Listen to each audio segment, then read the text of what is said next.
Hi everybody, this is Kevin, and welcome back to another comic book review. And today we're going to look at a book from like 2 weeks ago that I did not get a chance to review. I read it like when I got it, obviously, but did not get a chance to review it because there's so much news going on and stuff. So we're going to take a look at it now. This is Teen Titans Giant #1, and DC does a great job with releasing these. Really, every week they do something like that. It's all square bound, and they're $5, and a couple new stories. You got this new story with Raven, and old stories, and there's really a great old story from I think like the 60s or 70s. Really good stuff. But you got the Teen Titans here. You got Raven, Beast Boy, Starfire, Robin. You got Jason Todd there, Superboy. Lots of good stuff. So, and there's 5 stories here. These are sold at Walmart. Not really sure if you can really get them now, but with all the craziness going on, but they're out there. So you got 2 new stories here of the Titans, and then one about Raven. And then the Teen Titans. This, I think, is from like either the 60s or 70s, before the new Teen Titans in the 80s when Marv Wolfman and George Perez took over. And then you have a Starfire solo story, and then the Super Sons, which was great with Peter Tomasi. So here's the Teen Titans crew they have here. Starfire, Beast Boy, Wonder Girl, and Raven, and Red Hood, I guess, is a Teen Titan as well. So they're over here just fighting crime here. The artwork's really good. Let's see, did we skip over who it's... Yeah, so it's written by Phil Hester and drawn by Scott Koblish. And layouts by Tom Grummett. So they're fighting all these monsters here. I mean, the artwork's good. Starfire's looking good. That's always a plus. And they basically just did a little simulation there. And Dick Grayson's obviously in charge of everybody. He wants to keep them all in tip-top shape. And then they make their way here to this little event that's going on, and they see this little prehistoric artifact. And, all of a sudden, some sort of entity comes in and kidnaps the professor. And so Beast Boy transforms into a hawk and starts chasing after him, but he gets sucked in. And really great artwork here. You got Wonder Girl. You got Raven. Raven's trying to take control. Jason Todd just pulls out his gun. These are all great characters. It's good to see him doing some action. And then Raven saps too much power. You see Starfire's overwhelmed. And Beast Boy is caught in the middle of this entity here. And like a demon coming in and attacking, going, rah, rah, And Wonder Girl's trying to save the day. And Raven is able to calm Beast Boy down. And he comes off, and it's all good. He saves the day. So that's a nice little story. This is what I was talking about. This is like the original Teen Titans. Well, he actually had the original Teen Titans in 1966. And then this is what everyone knows. The new Teen Titans by Marv Wolfman and George Perez. So then here's the story about just Raven's solo story. And she's talking to, like, this guy is the legit soy boy. And he's just talking. And this is kind of like a dopey book here. But it's like, blah, blah, blah, blah, blah. It's about me, blah, blah, blah. It's like, all right, enough of that. I mean, come on. We want to see some action. So she leaves that mess. She's on this date with this dude she met on Tinder, and sees Dick Grayson there, and she's talking about how she needs to save people, and what do we know? We have another cult leader here. I am the Rapture incarnate. Send me a super chats. The Rapture's coming. Oh, you better send me those super chats. So, you got the cult leader here, and Raven's trying to snap all these people out of it, and he's like, blasphemy. So you send that tithings. I don't care that we're in a pandemic. You're going to send me some money because I'm the cult leader. And then Raven just slaps him around and is able to free all the people. And, stupid little story, but what are you going to do? It was kind of funny. So this is the one where I'm trying to think whether it's from the 60s or the 70s. It's a very old book here. And you see, look at the characters. The Golden Eagle, which is Hawkman. This Batgirl here, Beast Boy, Lilith, Hawk, and Dove, and then Robin, Wonder Girl, Kid Flash, and Harlequin. I mean, Harlequin, not Harley Quinn. So this is the Coast to Coast Calamities. And this is by Bob Rossicus and Don Heck and Joe Giella. So this is just like old school art, like a total back issue binge here.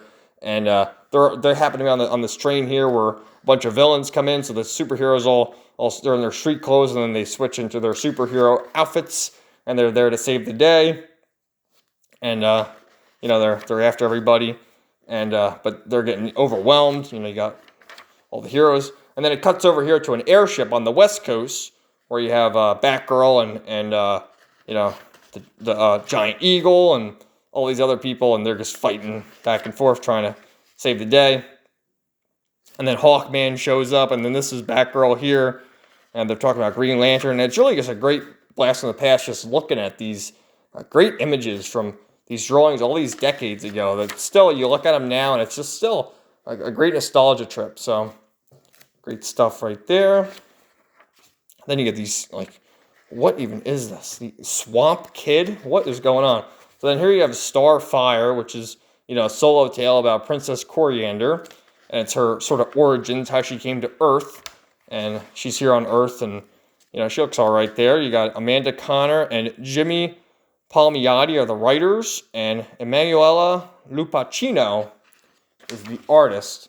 And so Starfire's here, and she's trying to, make her way, trying to fit into society. So she has all these jewels from her home world. She sells them. She's able to get a little apartment or whatever. And then she starts drinking here, and she's like, "Oh, more ale, please." And she starts, did we see it yet? Or did I skip over it because I'm going through it so fast? No, we didn't see it. So she's using all her powers, doing all sorts of crazy stuff. And now she's trying stuff on. I mean, looking pretty hot, if I don't say so myself. And she meets this neighbor here, and she starts kissing him. And as you know from one of the old Teen Titans books, she's speaking in a foreign language until she kisses Dick Grayson. And that's when she learns how to speak English. And that's how the dude says, "Oh, it's okay, Grandma. She said she can learn languages by kissing someone." Oh, that's true. And she's just like so sort of has this innocent, like, oh, woe was me, kind of personality. And then this scene right here where she's taking a shower, and she's like, "Oh, so good to see you." And she's just like, pop it out there. And he's like, "Oh, put a towel on." kind of funny. But it's a stupid but, somewhat entertaining book here. And then the great Storm is coming. And then she says, "Zol." And so next, the foul-weathered friends. So that ends. And then this is the highlight of the book for me. The Adventures of the Super Sons with young Jonathan Kent and Damian Wayne. And they're sitting there eating popcorn.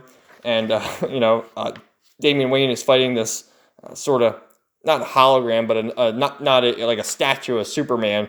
And this is by Peter Tomasi and art by Carlo Barberi.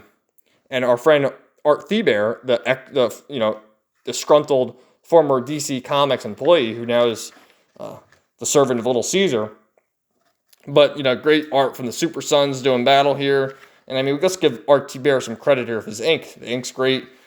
Damian Wayne being the little arrogant, cocky son of a bitch he is, and Jonathan Kent being, sort of innocent.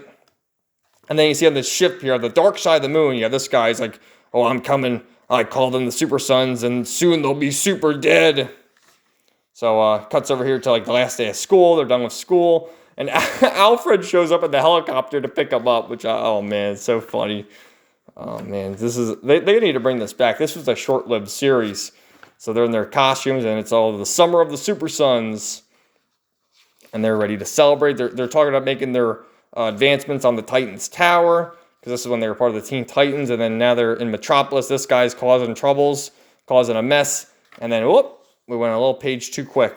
But they're fighting. Robin gets all tied up, so Superboy there is got to fend them all off when, the Legion of Superheroes shows up, and it's like the younger versions of, Brainiac, the Joker, Lex Luthor, Deadshot, and others, and the Ice Princess, and then that's Shaggy Boy. So he's got a Kryptonian glove, and he's punching him away, and it'll only hurt for a second, little baby Lex Luthor. So that was a fun read, and good stuff all around. So these are definitely good pickups. You get good and bad in them, but for $5, if you're not really too into the characters, like I like the Teen Titans, but if you're not too into it, it's a great way to get you into it. I mean, you read some of these, like I'm reading the Super Sons book, makes you want to go back and read them. The Starfire book had its little moments. And then really that Teen Titans one from, I guess this is Silver Age. Really good stuff looking at that art again. Great stuff. So thanks for watching, everybody. Let me know your thoughts in the comments down below, and stay tuned for more comic book reviews coming soon. Have a great day, everybody.